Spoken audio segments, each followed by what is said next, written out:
متحدہ عرب امارات کے صدر شیخ محمد بن زید ال نہیان آج بطور صدر پاکستان کا پہلا سرکاری دورہ کر رہے ہیں۔ دورے کے دوران معزز مہمان وزیر اعظم شہباز شریف اور صدر مملکت آصف علی زرداری سے ملاقاتیں کریں گے۔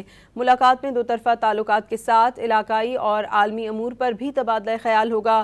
معزز مہمان کو خیر مقدم کہنے کے لیے وفاقی دارالحکومت کو خیر مقدمی بینرز اور دونوں ملکوں کے پرچموں سے سجا دیا گیا ہے۔ کہا جا رہا ہے کہ شیخ محمد بن زید ال نہیان کا طیارہ پاکستانی فضائی حدود میں داخل ہوتے ہی پاک فضائیہ کے شاہین انہیں سلامی دیں گے اور حصار میں لے لیں گے۔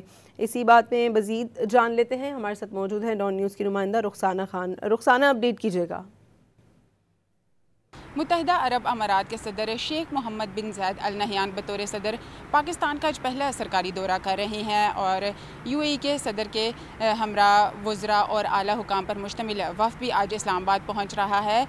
وزیر اعظم پاکستان شہباز شریف کی خصوصی دعوت پر صدر یو اے ای پاکستان کا دورہ کر رہے ہیں۔ ترجمان دفتر خارجہ کا کہنا ہے کہ صدر یو اے ای وزیر اعظم پاکستان شہباز شریف اور صدر پاکستان آصف علی زرداری سمیت دیگر اعلیٰ شخصیات سے بھی ملاقاتیں کریں گے، اور اس کے علاوہ ترجمان دفتر خارجہ کا کہنا ہے کہ ملاقات میں جو ہے وہ علاقائی اور عالمی صورتحال پر تفصیلی تبادلہ خیال کیا جائے گا، اور ترجمان دفتر خارجہ کے مطابق صدر یو اے ای کا دورہ جو ہے وہ دو طرفہ تجارت، سرمایہ کاری، تعاون اور ترقی سمیت دیگر شعبوں میں تعاون بڑھانے میں مددگار ثابت ہوگا۔ اسلام آباد میں آج چھٹی بھی دی گئی ہے، تمام سرکاری ادارے بند ہیں۔ اس کے علاوہ اسلام آباد کو جو ہے وہ انتہائی خوبصورتی کے ساتھ بھی سجایا گیا ہے۔